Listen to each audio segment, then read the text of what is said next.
ایک کافر نے حضور علیہ السلام سے سوال کیا کہ آپ قیامت قیامت قیامت کی بات کرتے ہیں، کب آئے گی؟ ہمیں ڈیٹ بتاؤ، وقت بتاؤ۔ بلکہ اس نے کہا کہ اگر میں قیامت کو اپنی آنکھوں کے سامنے قائم ہوتے بھی دیکھ لوں تو پھر بھی نہیں مانوں گا۔ ایسی ڈٹائی کے ساتھ اس نے کہا، سوال کرتا ہے، پوچھتا ہے کہ قیامت کب آئے گی، ہمیں ڈیٹ بتائیے۔ اب اس کا جواب سنیے اور قرآن کی بلاغت دیکھیے اور جواب کا زور دیکھیے۔ میرے پاس لفظ نہیں ہیں کہ میں قرآن مجید کے ان کلمات کو تعبیر کر سکے اس طرح جس طرح قرآن مجید کے ان کلمات میں زور ہے۔ جب سوال کرتا ہے قیامت کا دن کب آئے گا، اب جواب سنیے، جب آنکھیں چندھیا جائیں گی، تمہاری آنکھوں میں طاقت نہیں ہوگی اس منظر کو دیکھنے کی۔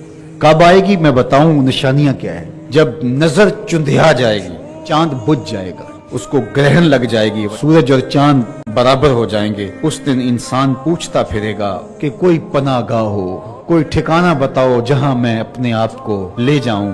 ایسا قہر، ایسا غضبناک دن ہوگا کہ وہ ڈھونڈتا پھرے گا کوئی پناہ گاہ۔ کہا جائے گا کہ اب کوئی جائے پناہ نہیں ہے۔ اس دن ٹھہرنے کی جگہ صرف رب کی طرف ہی ہوگی اور کوئی ٹھکانہ نہیں ہوگا۔ وہ تمہیں بتا دیتے ہیں کب آئے گی، یہ ہے منظر قیامت کا۔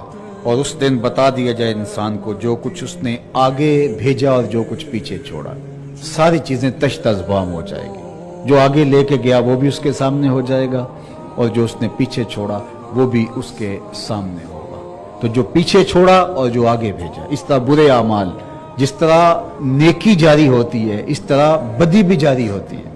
ایسی برائی کا آغاز کر جائیں کہ وہ سلسلہ چلتا رہے تو اس کا خمیازہ بھی بھگتنا پڑے گا۔ تو جو اس نے آگے بھیجا، جو پیچھے چھوڑا، چاہے وہ نیکی کی شکل میں تھا یا بدی کی صورت میں، وہ اس دن اس کو بتا دیا جائے گا، ہر شے اس کے سامنے آ جائے گی۔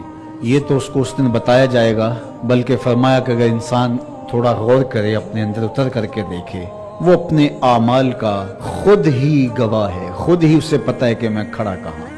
ایک تو حساب ہوگا نا، اس کو بتایا جائے گا کہ تیرے یہ اعمال ہیں، یہ بدیاں ہیں، یہ نیکیاں ہیں۔ ایک تو حساب ہوگا اور بعد میں رزلٹ آئے گا، لیکن اللہ نے فرمایا اس کو پہلے ہی پتہ ہے کہ میرے کرتوت کیا ہے، میں کھڑا کہاں ہوں۔ تو کہا کہ ایک تو حساب ہوگا، وہ تو ہوگا ہی ہوگا، ایک ایک چیز سامنے آ جائے گی، لیکن انسان کو پتہ ہے کہ میں کھڑا کہاں ہوں۔ اسے اپنے کیے دھرے کا سارا علم ہے۔ حضرت عمر رضی اللہ تعالیٰ عنہ کہا کرتے تھے، قبل اس سے کہ تمہارا حساب کیا جائے تم اپنا حساب پہلے ہی کر لو، تم اندازہ کر لو تم کہاں کھڑے ہو۔